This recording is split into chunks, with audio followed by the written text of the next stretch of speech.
3 years after marrying Porter, I endured a day and night of difficult labor to give birth to our daughter. But when he took the baby from the nurse's hands, he named her Iris, and my body stiffened on the delivery bed.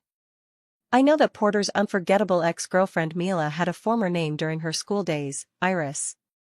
I received a video. In it, a drunken Porter complains to his ex-girlfriend about my changed figure and the unpleasant smell of milk stains. He says the person belongs to me, but his heart will always be hers. Looking at our daughter's sleeping face wrapped in swaddling clothes, Porter didn't know that this time, whether it was his body or his heart, I wanted neither. This is the 15th day since I gave birth to my daughter. Porter has never come back. Because on the delivery bed, I desperately stopped Porter from naming my child Iris. Porter looked at me with disappointment and said, "It's just a name," questioning why I had to be so particular about it, but I was unwilling to accept it. Why? What right did Porter have to turn the name of the precious daughter I risked my life to give birth to into a tool for expressing his longing for his first love? I am alone at home, holding my swaddled daughter. Just because Mila said that taking care of a baby is simple, and her friend manages it all alone with ease. So Porter naturally refuses to hire a baby nurse for me. Stella, Mommy Stella. I softly call the name I gave my daughter, trying to breastfeed her, only to find that because of all this, I've long since been too upset to produce any milk. Baby Stella cried loudly from hunger. At this moment, I could no longer hold back and broke down into near hysterical sobs. Porter and I met while volunteering at an orphanage. Back then, the moment Porter saw me, he started pursuing me, but no matter how good he was to me, I never felt a spark. Until that one time, when I ran into some thugs at work, and Porter risked his life to protect me. Only then did the closed door to my heart slowly open. I am an orphan. Porter's presence made me feel what it was like to love and be loved. He said he loved my kindness the most. But after we married, I realized that Porter had only pursued me because my eyes resembled Mila's by 80%. How ridiculous, it turns out both my daughter and I have become tools for Porter to reminisce about Mila. Porter and Mila were college sweethearts. Later, just before they were about to get married, Mila dumped him to pursue opportunities abroad. Unexpectedly, Porter didn't hate her. Instead, from then on, he regarded Mila as his unforgettable first love. Footsteps came from the doorway, and the door opened. Porter was back. I was about to ask Porter for help when my arm, sore and aching from holding Stella day and night for over 10 days, gave out. My eyes were red, I was really about to break down. Porter, Stella Porter frowned. What Stella? I've told you, her name is Iris. I really don't get why you're so petty about this, it's just a name. And look at the mess in the house, and Iris is crying. Don't you know how to take care of her properly? My eyes welled up as I tried to argue with Porter. But I haven't had a nutritious meal in a long time, and my whole body feels weak. I have no milk. Could you help me stew some fish soup? I pleaded weakly. Porter's parents despised me for being an orphan and for only giving birth to a daughter, so they never cared about me and never even came to see my daughter once. I thought that by saying this, Porter would feel sorry for our daughter and remember his responsibility as a father to stay and take care of the child. Porter frowned impatiently. Isn't having no milk your own fault? And it's just fish soup, can't you stew it yourself? After saying that, Porter didn't even wait for me to respond and turned to leave. Porter. I called his name loudly from behind, but the only response was the heavy sound of the door slamming shut. Porter was gone. I held my swaddled daughter tightly, suddenly recalling how, in the early days of our love, Porter had promised me that for the rest of his life, he would do everything to keep me from shedding a single tear. I fear loneliness the most. When Porter proposed, he once told me that he would give me a home, so I would never be alone again. The sound of my daughter crying in my ear made me restless. At this moment, I suddenly felt a bit lost and recalled a bitterly ironic question: what does marriage really bring to a woman? Is this truly the home I've wanted since I was a child? I had no choice but to order takeout, buying formula and fish soup. When the delivery arrived, I dragged my aching body to get it, but as I returned to the room to prepare the formula for my daughter, I saw a post from Mila on social media. In the photo, Porter wore an apron, and the look in his eyes toward Mila was a tenderness he had never shown me. Suddenly, I felt both pitiful and ridiculous. Stella's cries from hunger, and my pleas for help, Porter ignored completely. He disregarded the fact that I had barely survived the ICU, refusing even to cook a bowl of fish soup for me, yet he was willing to go into the kitchen for the healthy Mila. That's true. After all, from beginning to end, I was nothing more than a substitute wife to Porter. He didn't love me. Naturally, he wouldn't love our daughter. I prepared the formula for my swaddled daughter, then forced myself to drink the fish soup while holding back tears, but they still fell drop by drop into the soup. Yet I pushed myself to finish it. I knew I couldn't break down. Porter, this father, didn't love Stella, but I did. After finally getting Stella to sleep, my phone received a video sent from an anonymous number. After opening the video, I saw Porter drunkenly holding Mila, complaining about me. Reina is really useless, she can't take care of things at home or outside, making Iris only know how to cry. Her figure has gone out of shape, and she doesn't even know how to manage it. What's worse, there's that awful smell of milk stains whenever you get close to her. I really regret choosing her. She doesn't even think, if I hadn't taken pity on her as an orphan back then, how could I have married her? She doesn't know how to be grateful, and on top of that, she's so unreasonable. Hearing Porter say this, it felt as if all the blood in my body was flowing backward. Porter actually despised me for being an orphan. But from the moment we met, I never hid the fact that I was an orphan. Yes, I am an orphan. But all my life, I never gave up on myself or fell into despair. After becoming an adult, thanks to my excellent grades and outstanding work ability, I rose to become a senior executive in a company. I can live well without him, Porter, I don't need his pity at all. I looked down at my flabby belly. Porter wasn't wrong. My figure has changed, but I just gave birth to my daughter and haven't even finished my postpartum confinement. What does he expect me to do, lose weight at the cost of my life? I don't understand how things turned out this way. It was Porter who, after finding out I was pregnant, forced me to quit my executive job, saying it would be good for me and the baby for life. In the video, Porter held Mila even tighter. He said his heart would always belong to her, and that his presence with me was out of a sense of responsibility.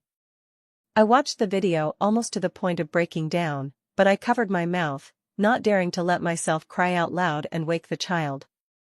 Reina, I advise you to know when to back off. After all, if you didn't look like me, Porter wouldn't even glance at you. I knew this was Mila provoking me. The next day, Porter finally came back, but he brought Mila along.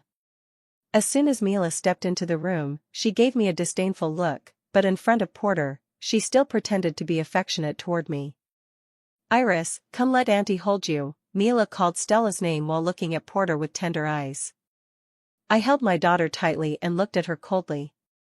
Mila, feigning grievance, reddened her eyes. Porter, it seems Reina doesn't like me.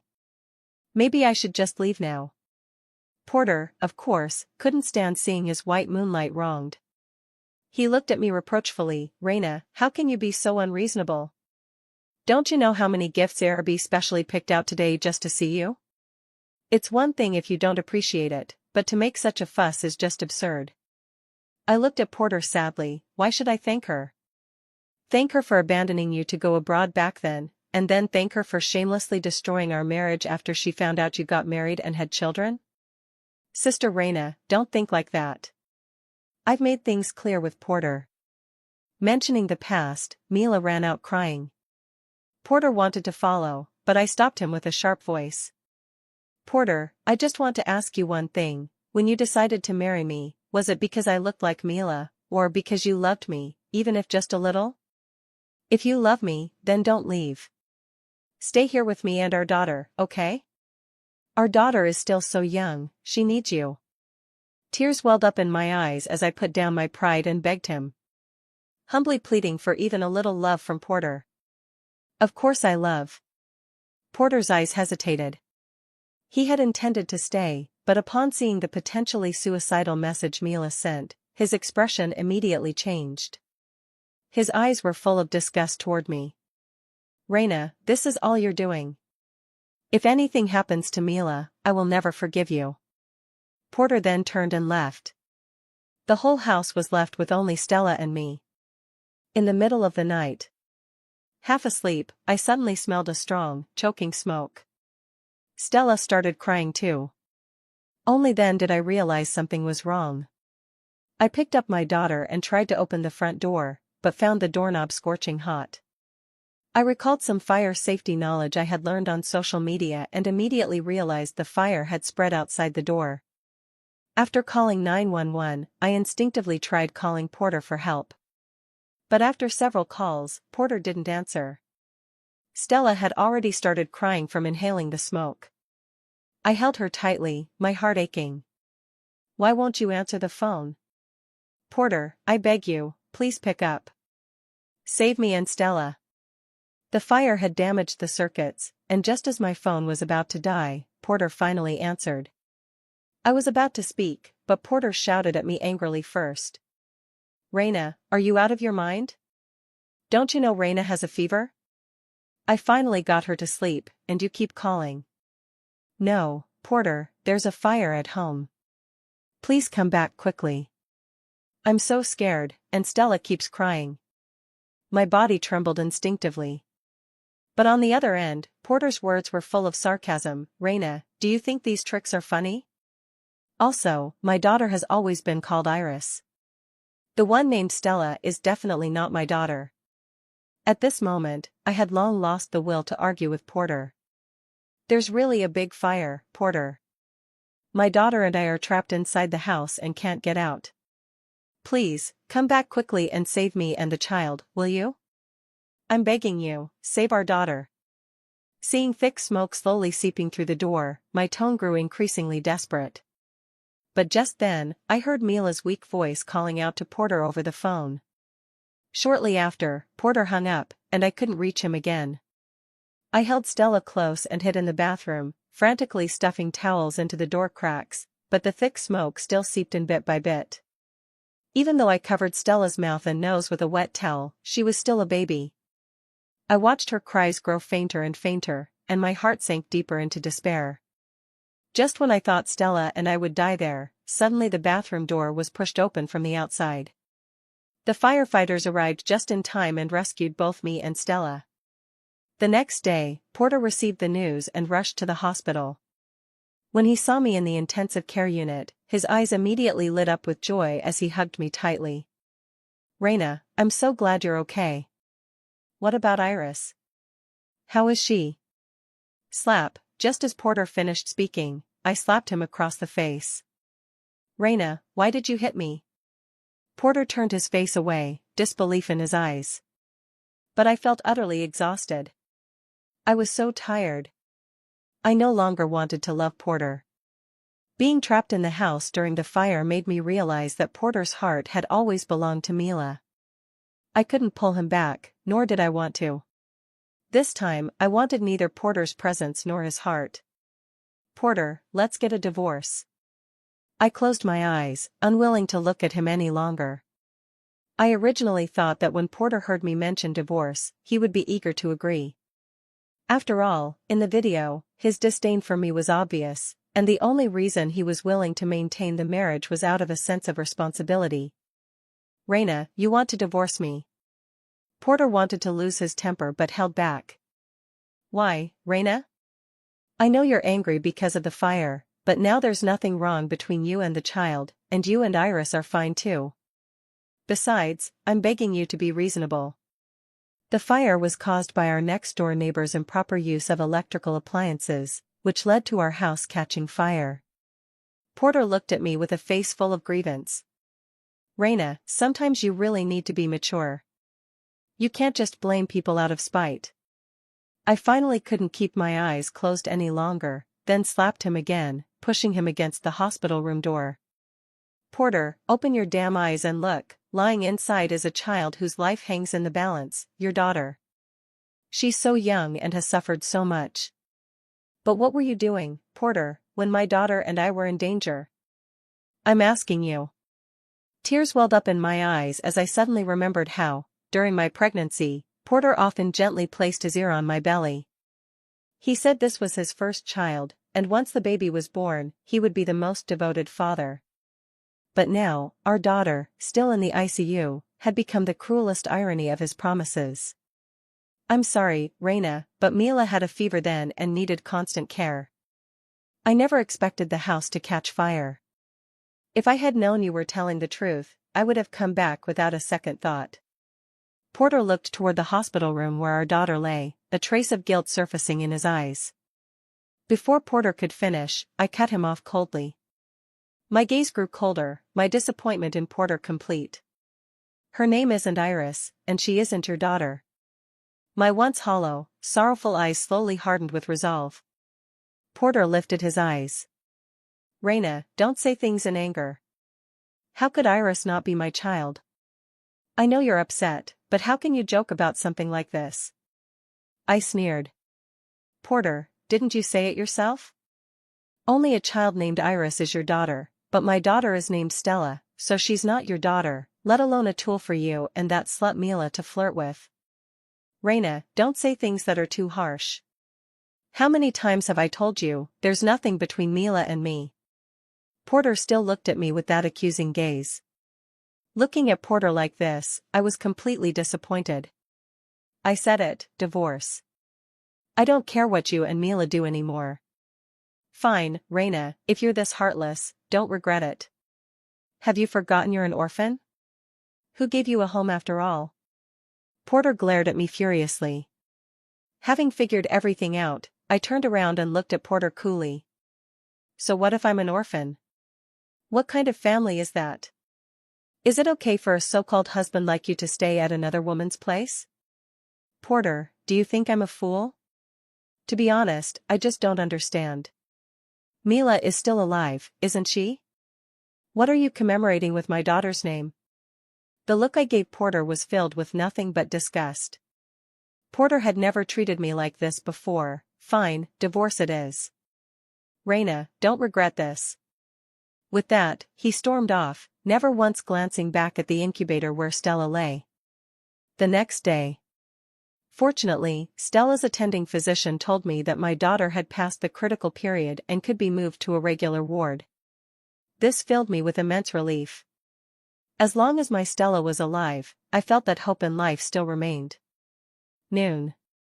I handed Stella over to my close friend to look after for a while, then went to the law firm by myself. I needed a lawyer to help me discuss the divorce. In the 3 years I've been married to Porter, I paid in full for the house we live in. Even the company he runs was built through the connections I found and the networking I endured, pushing through stomach pain and drinking to keep up appearances for him. Now that I've decided to divorce Porter, I intend to reclaim custody of Stella and all the property that belongs to me. The female divorce lawyer handling my case pursed her lips after hearing my story. Ms. Raina, as a woman, I sympathize with what you've been through, but the law isn't about sentiment or morality, it's about evidence, do you understand? You say your husband cheated, but you must have concrete proof. Only then can we ensure you get the best possible outcome in the divorce. I thought for a moment and replied, I understand. Thanks to the videos and photos Mila sent me of the protests, they have now become the best evidence to protect my rights.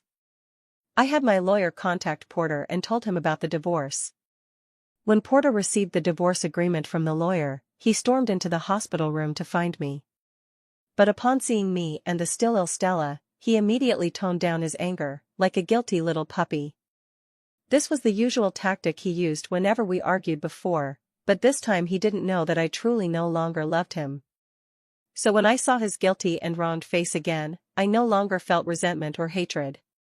I just wanted to cut all ties with Porter cleanly and quickly. Raina, are you really going to divorce me? I know I was wrong.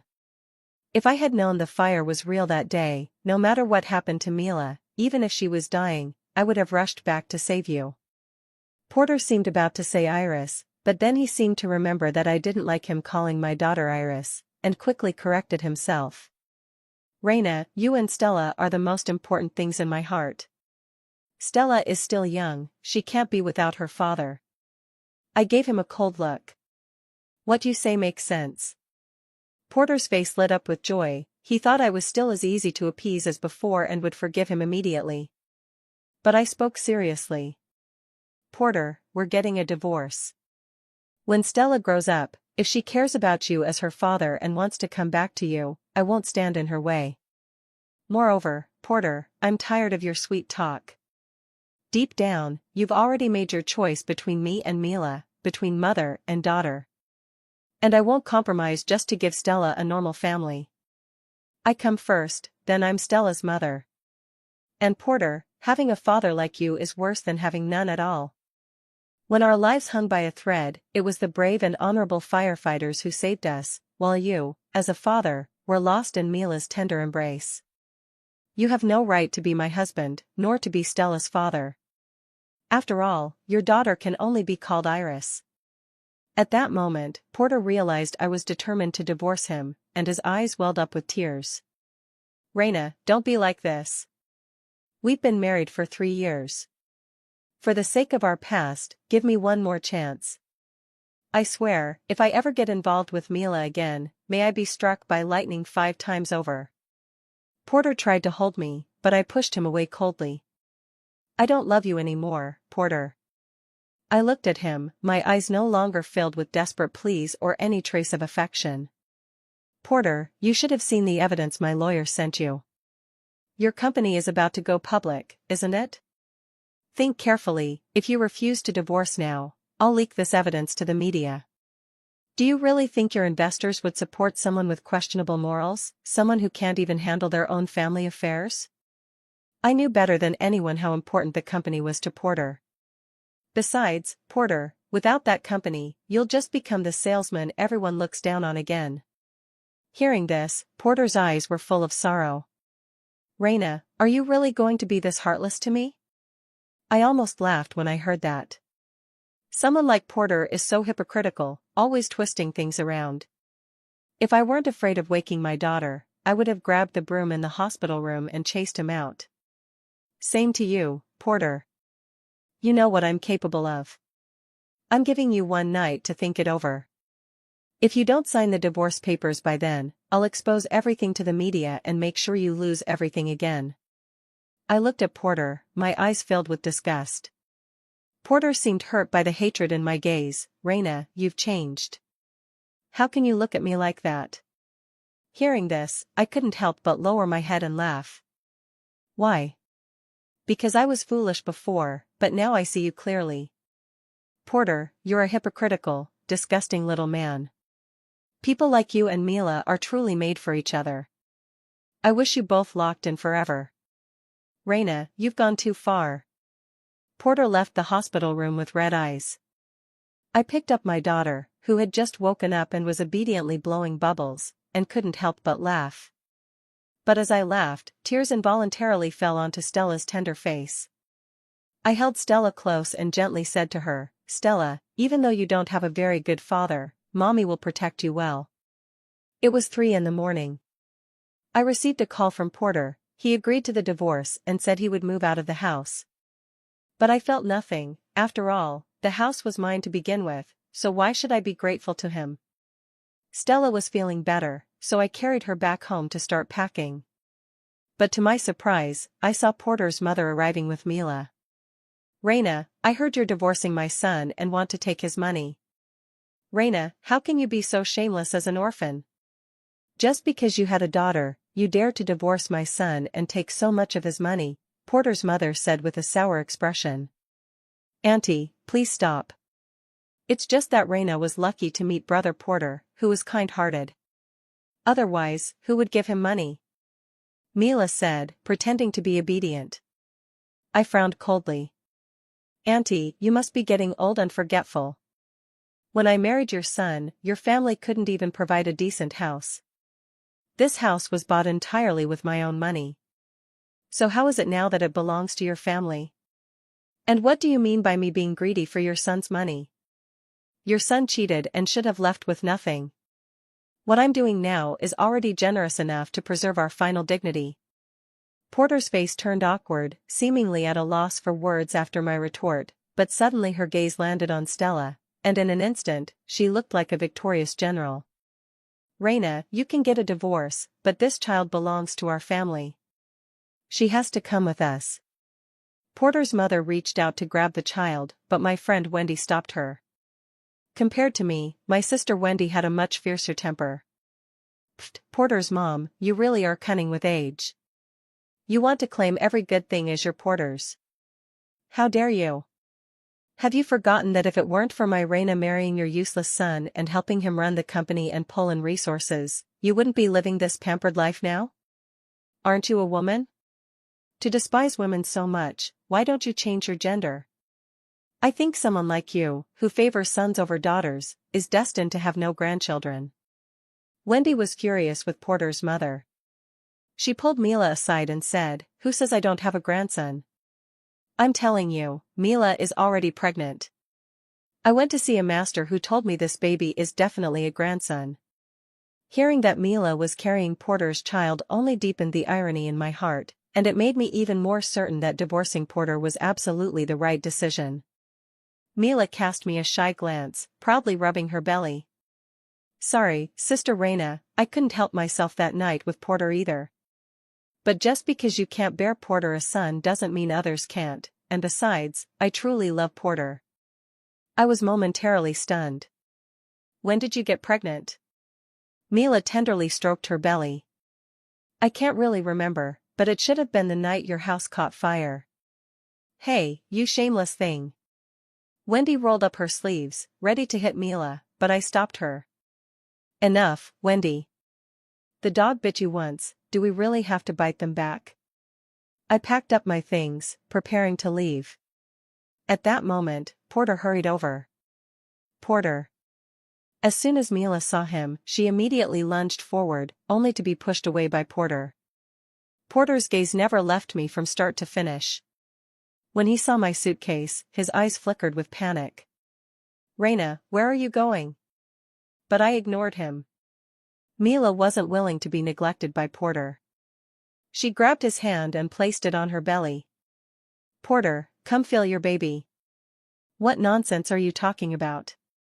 Porter instinctively wanted to deny it, but his mother saw through him, firmly convinced that Mila was now carrying her grandchild. "Porter, what nonsense are you talking about? Mila is carrying your child right now. She's not like that shameless Raina, who only knows how to steal your money."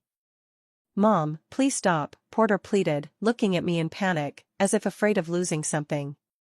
"Raina, I was just drunk back then, and I don't even know what happened afterward, you have to." But I didn't wait for Porter to finish. I handed the child to Wendy, then stepped forward and slapped him twice across the face. "Hey, you shameless woman, how dare you hit my son?" Porter's mother shouted, furious and flustered. I looked at her, recalling a time when she was seriously ill and Porter was too busy with work to help. It was me, the shameless woman she always complained about, who took care of her tirelessly. Now that I think about it, that mother and son are cut from the same cloth, ungrateful wolves. "Raina." Porter looked at me with guilt, as if on the verge of tears. I glanced at the fire-scarred remains of the house. "Porter, we're even now. From now on, I hope you stay away from me and my daughter." After saying that, I grabbed my suitcase and walked past him. Porter reached out as if to stop me, but in the end, his hand froze helplessly. He crouched down, crying in despair. I moved with Stella to a place closer to my workplace. Before long, the house was sold through an agent. The buyer was reasonable, aware that the house had been fire-damaged, and didn't haggle over the price. I sold the house for $1.5 million. Then we quickly settled on a nice neighborhood. Thanks to my work abilities, I smoothly returned to my original company. Sitting again in my director's office chair, I felt somewhat dazed. But more than that, I felt a sense of peace in my heart. I worked hard during the day, and at night I took care of Stella. Wendy felt sorry for me, saying I worked like an Iron Man every single day. But Wendy didn't know. Although life was tiring now, I felt a deep sense of fulfillment. My goals were clear. I knew that everything I was doing was for a better future for Stella and me. I originally thought these days would continue quietly like this, but I never expected that a few months later, Mila would come to my company, crying and heavily pregnant. "Raina, I really have no choice, you know, Porter loves me, but because of you, even though my belly is so big with the baby, he still refuses to marry me. I really don't know what to do," Mila, heavily pregnant, said, causing the people around to look at me strangely. I frowned, not sparing Mila any sympathy. "Mila, what are you saying? You were the other woman, causing me to divorce him right after I gave birth to my daughter. Now my daughter and I have nothing to do with him. Whether he marries you or not is none of my business." Mila knelt beside me, her tears streaming down like rain, "But I'm pregnant." I almost laughed. "Mila, do you even know what you're saying? The child you're carrying is Porter's, not mine. What do you want from me? Do you expect me to marry you or something?" The people around, hearing my words, guessed the truth of the matter and looked at Mila with contempt. Oh my God, I never thought being the other woman could be so brazen these days. Director Raina just gave birth to a daughter, and her marriage fell apart because of him. And he still has the nerve to come looking for Director Raina. Mila couldn't bear the disdain and fled in panic. But I still heard that Porter eventually married Mila. I heard it was because Mila threatened to cry and make a scene at the company if they didn't get married. His mother was so desperate for a grandson that she threatened to die, forcing her son to marry Mila. The night before Porter and Mila's wedding, he came to my door drunk, knocking loudly. I ignored him. A hypocritical scumbag like Porter, I didn't want anything to do with him anymore. Porter pounded on my door, the sound echoing sharply. "Open the door. Raina, please open the door, I'm tired, I want to go home, I want to see Stella too. Open up, Raina, I really want to go home." From his voice, I could hear Porter's regret and pain clearly. I leaned against the door, my gaze complicated. Porter didn't know that our home had long since been destroyed by his own hands. I called the police to have him removed. The next day, the wedding began, and according to our mutual friends, Porter didn't seem happy at all. He acted as if he were attending a funeral rather than a wedding that wasn't even his own. But I didn't pay much attention to that. Children change so quickly. My Stella, who was so skinny at first, had now become chubby and utterly adorable. During this time, some people tried to set me up with potential partners. They said that since I had been divorced once and had a daughter, it would be harder to marry again if I waited too long. But I felt that things should happen naturally. Even if fate hadn't arrived yet, Stella and I could still live happily. In the blink of an eye, Stella was almost 1 year old, but Porter's life was far from smooth. Mila gave birth to a son named David. Porter's mother doted on the child as if he were made of glass, afraid he might break.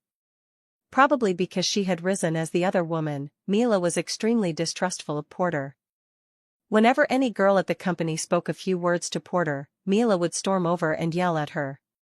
She even ruined a very important project for Porter's company, and all of this was simply because the project leader was a woman who had shared a cup of tea with Porter in the office. Porter's reputation plummeted. Lately, he kept texting me from different numbers. He said he missed me. Missed Stella. He said Mila was suffocating him. He also said that during the divorce, he realized how important I was to him. To him, Mila was just a youthful obsession and unwillingness to let go. But by then, I had already been hurt too deeply by him, it was all too late. He truly regretted it. Every day after our divorce, he missed me and our daughter terribly. I completely ignored him, even feeling a bit disgusted. I transferred my daughter's household registration to the house where I currently live. I want every day of her life from now on to be filled with warmth. Mila thought that having a son for his family would allow her to continue flaunting her power, but what she didn't expect was that when the doctor announced the blood type during a hospital checkup, Porter suspected that David might not be his biological son. Suspicious, Porter had someone investigate Mila's past abroad. Only then did he discover that Mila had actually already conceived another man's child while overseas. However, that man was married and didn't want her, which is why she came back to find Porter. Porter's mother, upon learning the truth, immediately fainted from shock. Seeing the situation exposed, Mila abandoned even her own son and fled with the funds from Porter's company. Porter's company, already on the brink of collapse due to the troubles Mila caused, went bankrupt outright because of the lost funds. All the burdens and debts fell squarely on Porter's shoulders. Since he failed to repay the money on time, the court enforced compulsory measures against him. The next time I saw Porter was 5 years later. At that time I was holding Stella's hand. Stella was wearing the princess dress I had bought for her, happily telling me the stories her kindergarten teacher had shared. But I couldn't help but notice the man limping by the trash bin, scavenging for scraps. 5 years had passed, and Porter seemed much older, his clothes were tattered and worn. Stella was very kind.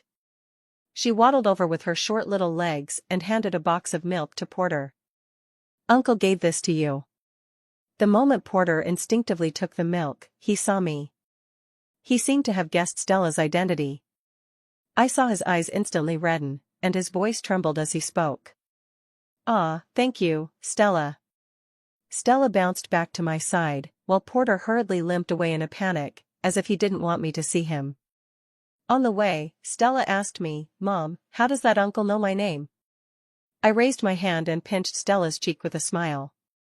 "Maybe that uncle is very clever, so he guessed it." The sunset fell upon us as I held Stella's hand, walking towards the road home.